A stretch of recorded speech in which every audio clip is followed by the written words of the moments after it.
ai nak tu ka hianin convocation Dibrugarh University akan nei dona voina go hati atangin Dibrugarh kapan pheka in khal ni lenga motor amaro chu kan riek thawang ahun lai ani chu wang chonin kan riek kan chief minister ina a riek hi kanon riek chong le anga chumi ma chon hei kan en ho lokang St Anthony's Higher Secondary School chuan kum changni somni paruka tanga sangni somni pasari academic sessionatan class 9 atanga class 12 arts admission kan hongle ta e kan zirlai te talent ho chuanan co-curricular activities rang school sport field trip picnic excursion teachers day le adang te ro pui taka man pui thinan ni experienced teacher ten pathian thune na no pangan zirtirna le an kai hroina skula hian admission ron tivero le St. Anthony's Higher Secondary School phone number taran a hianin in lohan biang admission in lo tive theu don yo ola kan react nang bu deputy speaker home department atang hian toite ten kan chukloranga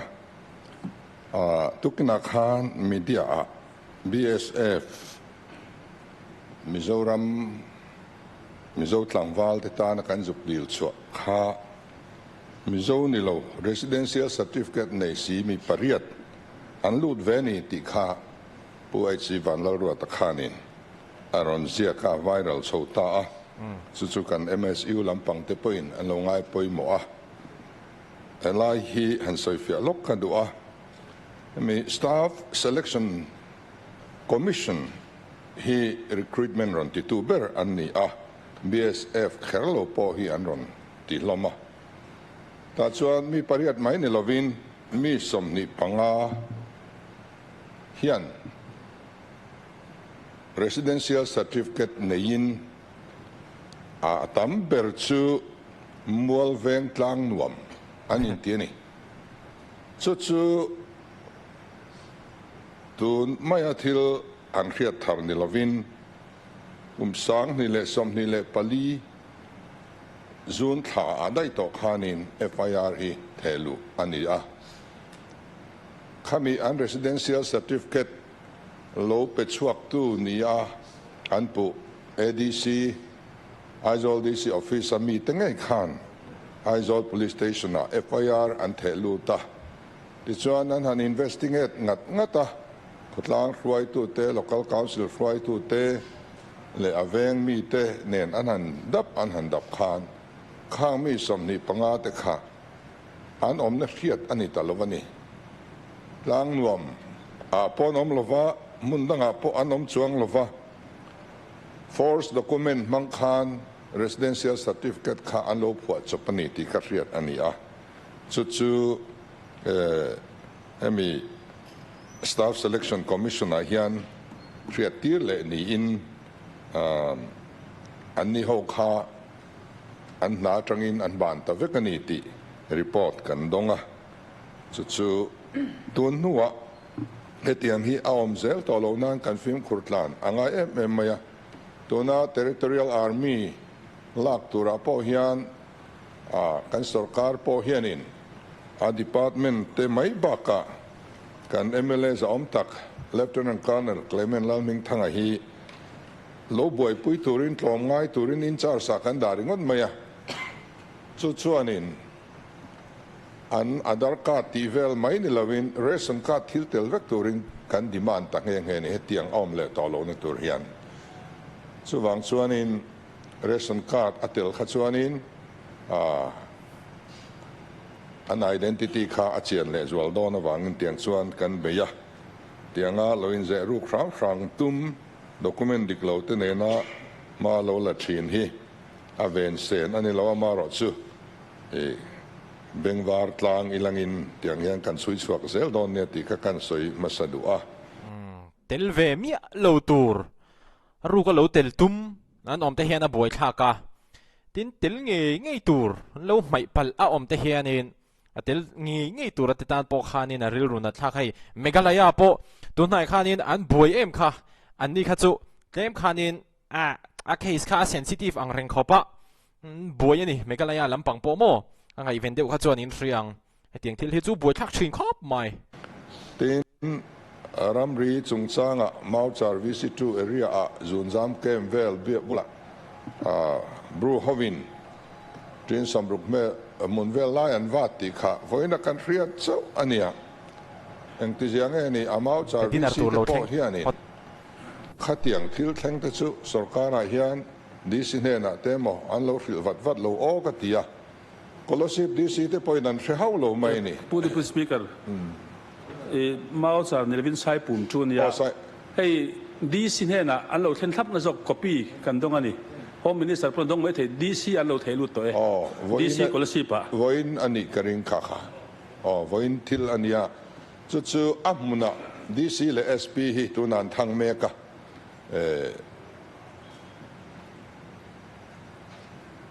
an signal te thalova chu wang chuan report thian la ron thei lut lova amuna an kal phot maya chu chuan in chin chang chiang zokin an ron thlen anga atul dan angin hei chu kan bo zui vat anga kan nghe à soi lại ha các mày đây mày bọn ni xe hey nắc tu qua convocation cái này đó cái tí đó ha hay các mu về rẽ rẽ châu cái hotel hiện na nia anh nuông khop mày à tụ lại trong cắm takin aesthetica classes khop mày anh đi nở trả lâu thế nga cái riêng phốt ang asoning ai puk ang Ragin in Thandon na pian hian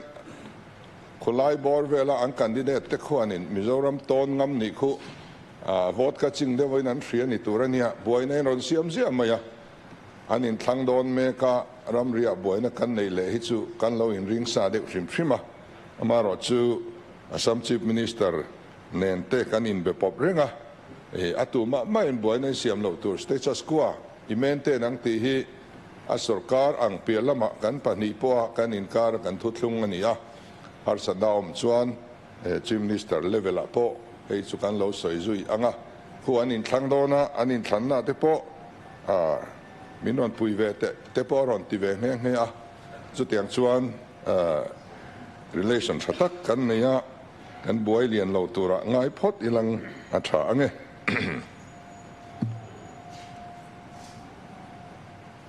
chuan ramri hung chungchang hian sarkar masa khan Myanmar ne na kan inkar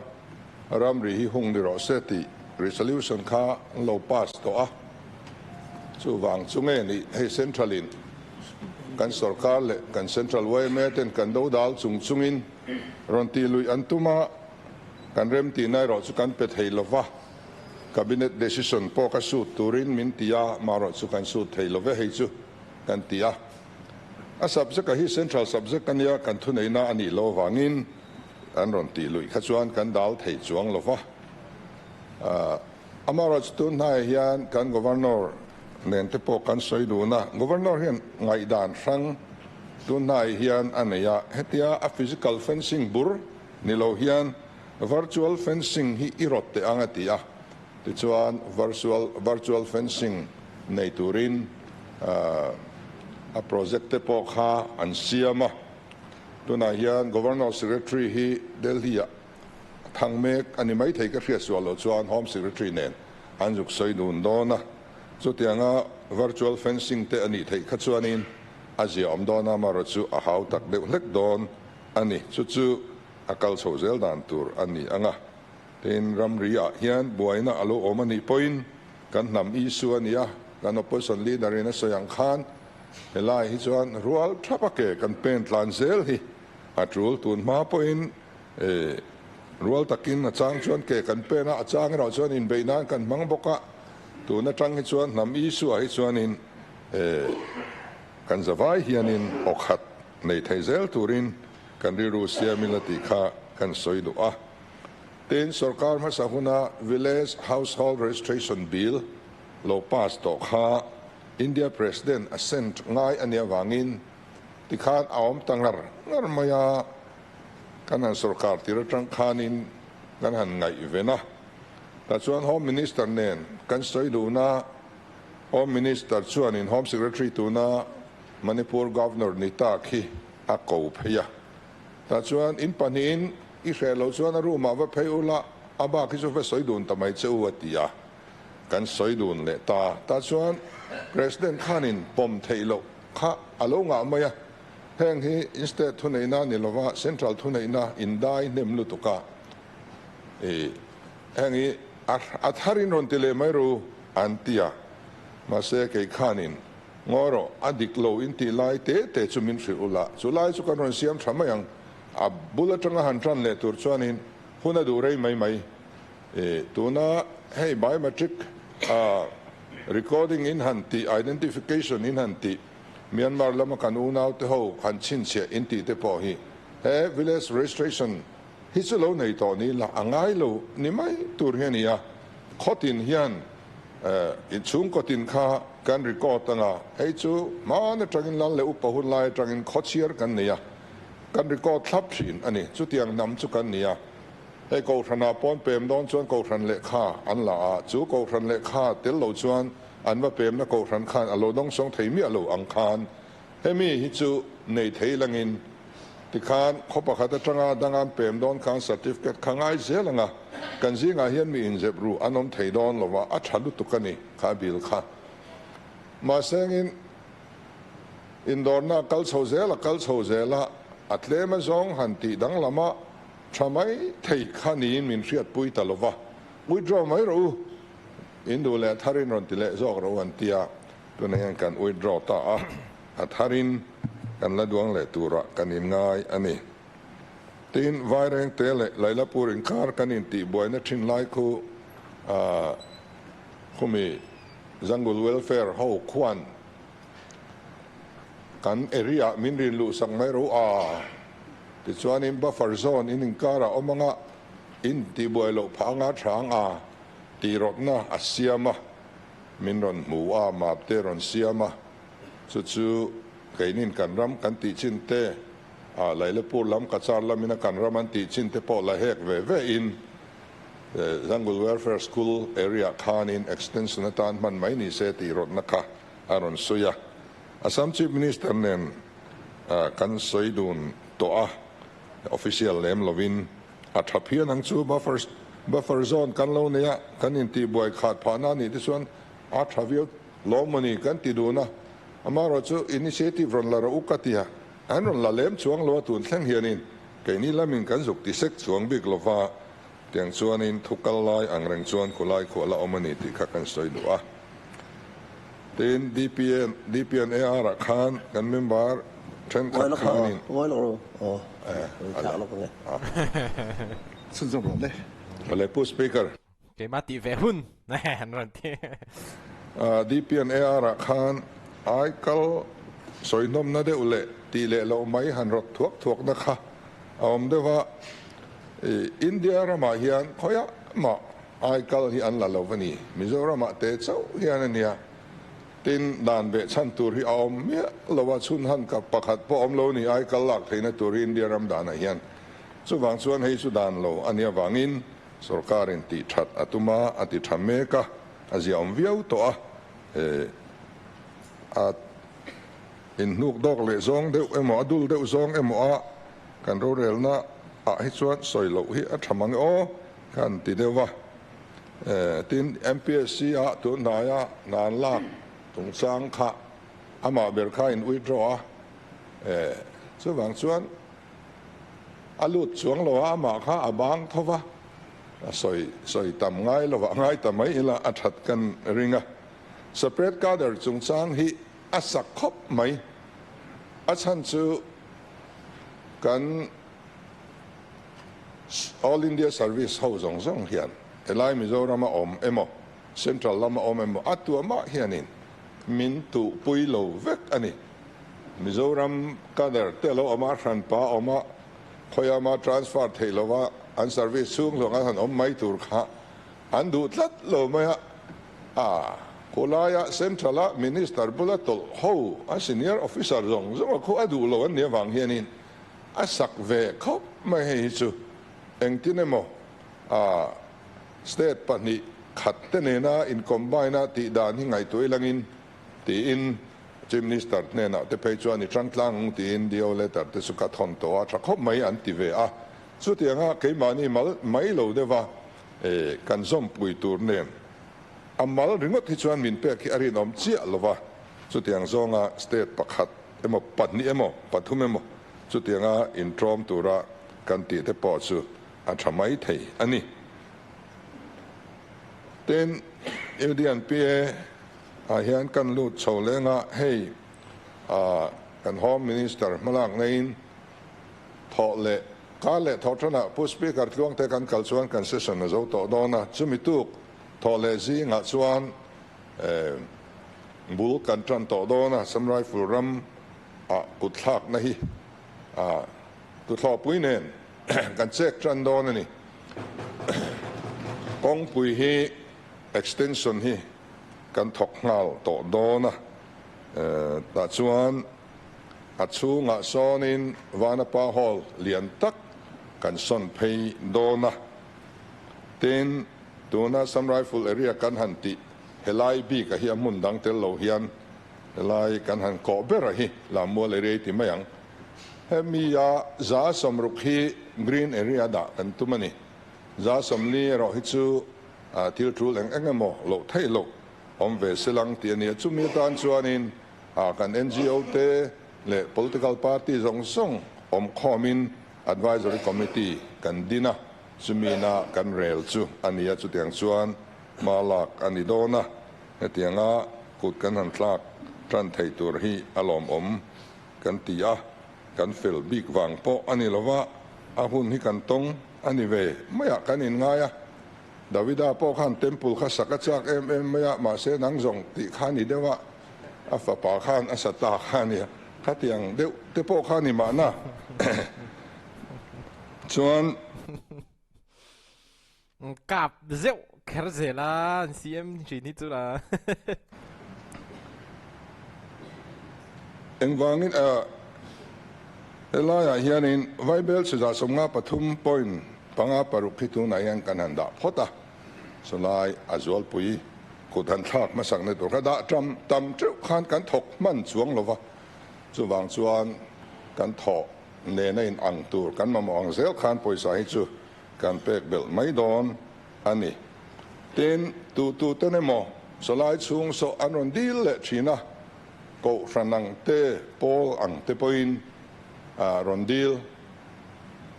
deal na lo lut le china ma ro chu advisory committee nu nung ber khan eng deal na ma hi pom to lo tur eng ang deal na po lo lut le selang agenda ron chop to reng su min tia chu wang chuan solai so deal thiang to lo ani chu mi mal le po song song in lo shrei langin ron deal po ma seng in agenda kan put up don to chuang lo tu tan ma han po he kha kan phal to don chuang lo ani solai kan develop dan tur kal phung chu NGO zong le party tinina kan rel tlan ne kan hretlang turangai la chip chir kha huna he ka soi ta lo ilangin mara chu har san na kan nei chu Assam Rifle Mandir so anita solai so Prime Minister ne na memorandum an lo zuk thelu ta hetiang sa khomun hum hal na dan te kha alo om si khamit lo chan khanin hi chu a che vela om Hindu howina Assam Rifle po ni lo civilian ho in khom na kan man ani ti in an lo zuk thelu ta Home Minister point phone in miron bengeng he a lo ngai point mo te atia elai area hi an so san ram min hlan to ram ania an ram en to lo kan ram ani to heta pathian bethin ho zong chu zo ko sang an in son vek to ei chu soi bo chi ni to lo anga ka ti ve dewa ti chuan an ma ni ho kan kova gur kha li ho solai welfare ho kha in memorandum hi withdraw le te u thadakin in biang in withdraw lo chuan in biak hi a thei lo wang kan tia thadakin an withdraw ve ti chuan mun dang min zon sakru an tia kulai Assam Rifle Commandant Banglasir temple lampang debber so lai oi panga te sonin lock house sira sonin kan han ena elai pe ilang kan han tia ti chuan an ni pon lom via wa amara chu atui khwal khotlang khan an lo du lo vele ta baka Salvation Army in ziakin complain an ron thelu ta chan ne nei nai lutuk anti vele ta sia ti chuan tu ne ti ngai na heloin kan oma mania an Director General ne na khanin zo ko sang a son ส่วนนี้ละกันสักแม่งจูกติยากันในเดือตัวล้อมาโลติเล่บอกเสียแล้วในโลสุนีเสียอลเดียวตัวนี้โลในมันตัวบอกเสียที่ส่วนนี้ขลายอันเดตีเบรักอันว่าเบียกเบรักคอยส่วนเทียงเมียโลอันนี้มันดีดังปอดาเทียงเมียโลอามาปวลมันดีระเขรโลส่วนดาเทียงเมียโลข้าโลนิเวศยาบวยถ้าคมไม่คอยอย่างนี้กันดาตากันตีตัวน่าส่วนกันละไงตัวเทียมโลวะ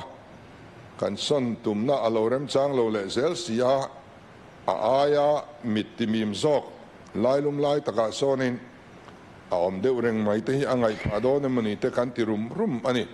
เตียงส่วนไงตัวนักกันเซนตันเซลตูรินกันเรียกว่าวงทางไตละอัชาอินกริงะ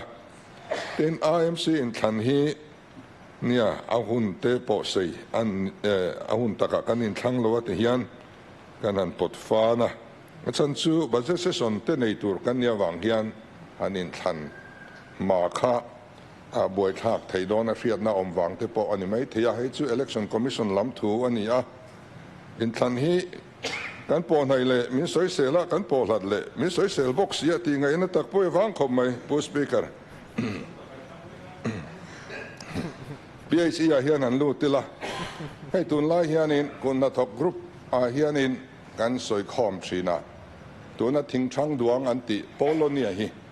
อันฝักคบมากุมขดาฟิตสมทุ่มเตลิงไทตาจู่ๆใจตานเฮียนชัดนั่นจู่อัดจางเมียลวะรัวตุยดอนโลส่วนตัวเท่าไม่เสียอัดจางบกเสียเฮมีอันจีนน้ำมันเฮียนตุยหนาปุ่งลัดอันเตียนี่ก็กอร์ซีระก็ตุยคุรกุมชุติศาสตร์โลกังโตจูโปโลเนียก็หันจีงให้อารมณ์เลตาตีอัตตะกะขัดเตียงเชียงตะกะสวยไทยข้าอันอมนวลมาให้สวยล้ำดีพาร์ตเมนต์จันเตปอนิเทงะฟอเรสเตปอนิเทงะวันนี้สวยนี่เริ่มจ้างมังแต่เท่าอีหลังอินตุยนาล้ำบังคับ PHE ไปนักคอนซันเท่าวังอินไอ้จู่เอ็นจีน scientific เดี๋ยวว่า approve ด่านที่มีเทียมเต้นจงตาเสลังอินอัฐานี่จวนเหตุหิ่งจีนต่ำตายลังอินดิจวนกันรำตุยนากันติพุงเทียงงอเสียมนาโลนี่บกงาชัดเวียวกันริงอันนี้ rainwater harvesting อวดตัวเฮียนมีปุยฮีอวดตะเกียนอินสิตีร์ละมานี่เบียลเช่าเฮทิ้งกลางอันนี้มั้งขบปุยซูงอันนี้มั้งรัวตำตอกปะเทียนินมินเปอาคอลนะกันในตำโลวังไม่ตุยฮาร์ซักอันเนี้ยอาคอลนั่นสิจุนในลังอินการฮาร์สโดนลงมาให้ฮีช่วงปฏิทินง่ายปอยมวยลังติขากันสวยดูทีนั้นบัจจุงจางติขากันหันสวยเนี่ย PHE ฮี committed liability กันติงาเบอร์ department กันเนี่ยใส่นวมโลวิอาวะขัดยังขานุเชียโตโลรามให้กันดูofficer เต้นอันทุนในนั้นมันสวลอวางโลเทงอันนี้ไอ้ตั้มตักขี politician เต็มอปอร์ปออันนี้โลตัวนั้นจังหิชวนกัน official เต็มปอฟิล์มคอร์เซล่าแค่นี้ทรัมป์สูงอายัน committed liability อะไรเป็กเตรอนจินเฟลตูรีกันชมเวลวักแมงตีกันเหลาเลี้ยเตียงกันเรียนหิชวนตู้มากันดิมดอนโลอันนี้ให้หิจูอัฐโลอันนี้จะวางส่วนแห่งให้ตีแถมตุมิละกุมทุ่มช่วงอิน PHE อินะ committed liability อันนี้ฮีกันทรัมป์สูงเฮียนรู้จอมันทรัมป์ตุมินมาตุน่าเฮียนกันละสุดที่อันครบส่วนพูดอติริตันนี่ที่ละเฮียนส่วน RDNA หันลูดอีหลังอินRD block จงสร้างกันสวยนะซาตุนมาปอยน์เห็นละเฮียนกันสวยตัวตู้มันกันเนียนโลจูกันติดล้างเวกอันนี้เกิดไปชวนตุนมา district กันนั่นหนทาร์ดอนที่พวกหางกะโลสวยต่อชีนะ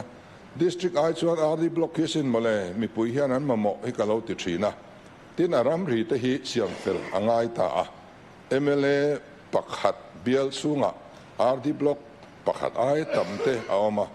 วิดีโอตานพอ MLA ปักหัดไอตั้มดีลอ่างไงบวยทางเรียวไม่รำรีตะพอฮีเทจุนิเซ constituency MLA constituency ที่นาเฮียน RD block ที่อมเทเซนส่วนดูทุสามอันนี้มารอชูอินติดูโลเทคกันอินติเล็กเล็กกันติดูโลอันนี้เราว่ากันติดอนโลปอนี่เราว่ากันติดอนะกันละติมันโลวันนี้กลุ่มนี้แหละสัตุมเวลเล็กชงขัดส่วนนี้ kan la ti man lo zinga tel ri ani maya eng ti gai ma chuan kan la ti don nei chu atul ti hi kan poma chu wang chuan in ni kum me ni som panga dai to khan a committee kan lo din to ni he committee hianin anzir chiang anga engza nge kan lama mo bel aram ri eng tur nge ni yang ti kha anzir chiang anga hei kumchan vezet ani vele to a report an laron the lut lo ania a committee po khanin ma han la chozel ta silangin delay lutuk lo thei senga tha ange sikima tangyal po RD block som thum pathum an nei nia ke ni ai te da ya so wangin India rama anei tlember kan nia he chu kan mi puite interest tak tak ania wangin kan sum din munin atlin huna ti vat kan du do na ti chuan ready me ta a committee hian recommendation an lo chop lok ero kha chu atul thung don ani ten puaram changma khan om lo ni mo CADC hi LADC noya min da bi ka ti kha thilom je chu tiang hian ni a 15 Finance Commission grant noya khan GPDP hi siama e-gram Swaras portal upload ni in plan and estimate siam le na supervision boy pui turin district in a RGSS scheme noya DPMU chu district project management unit din anitani district in a hianin district pakhata khanin district project management unit kha pakhat bak da thei ani lo wangin longtlai district headquarter khanin management unit kha da ani a chuan LADC le CADC huam chung mi kha ain kol kop ani kha 15 Finance Commission chunga til lo thleng kha ani a chu wang chuan hei chu district khat zela a project management unit kha pakhat om turania wangin a om ani ber maya hei hian remchan lo nete ania harsan na an nei ni chuan kan department lama lo thlen selangin a solution te om thei ni chuan kan ngai tu tlang don nia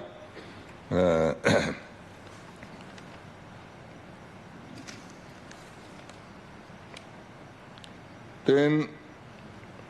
6 schedule kirle reintroduction akha kan opposition leader in arot nakha keini tun trama mi hi ati theitur kan ni melin ka ria tram danga chuan anlung rual ve kher lo mai thei keini ang hian tun hi a hun ni in alanga chuwangin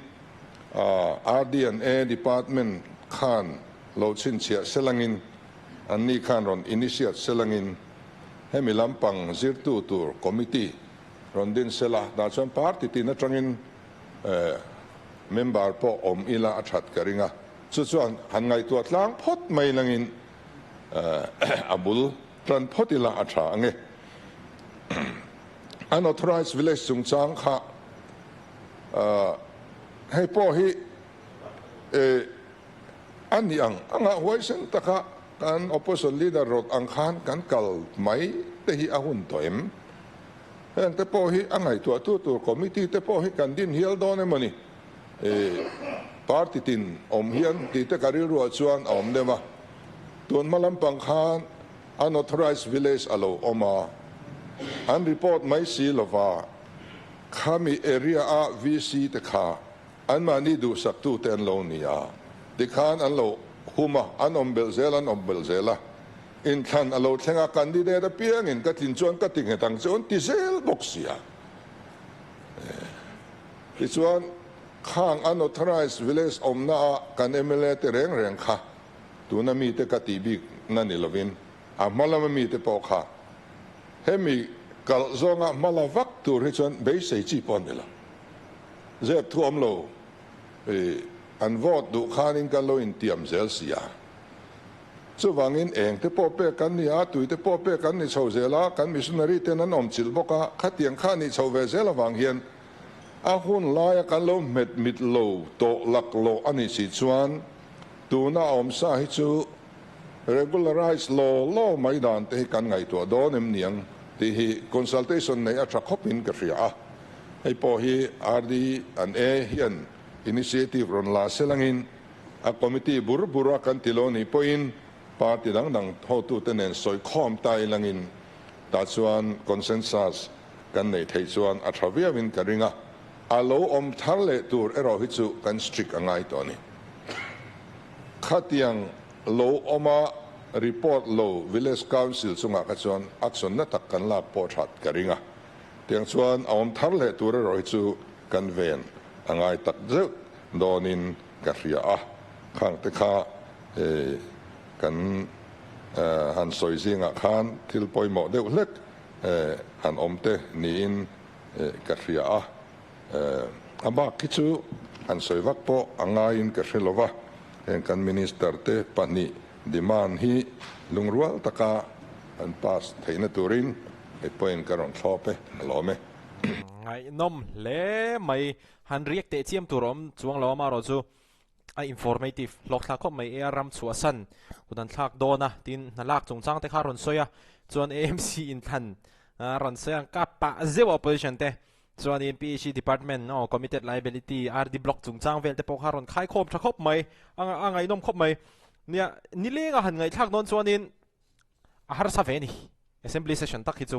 ยังกัน Chief Minister นี่ฮารอนขายโคมหันไงทักไหมฮีก็ดูโตกวิวรีอะเกมาบีฮิจวนยังไงอินไงด่านกันเชลล์อ๋ออติส่งขาหันนี่พอดเซฟวิดีโอเลยหมดเลยเทปโดนเนี่ย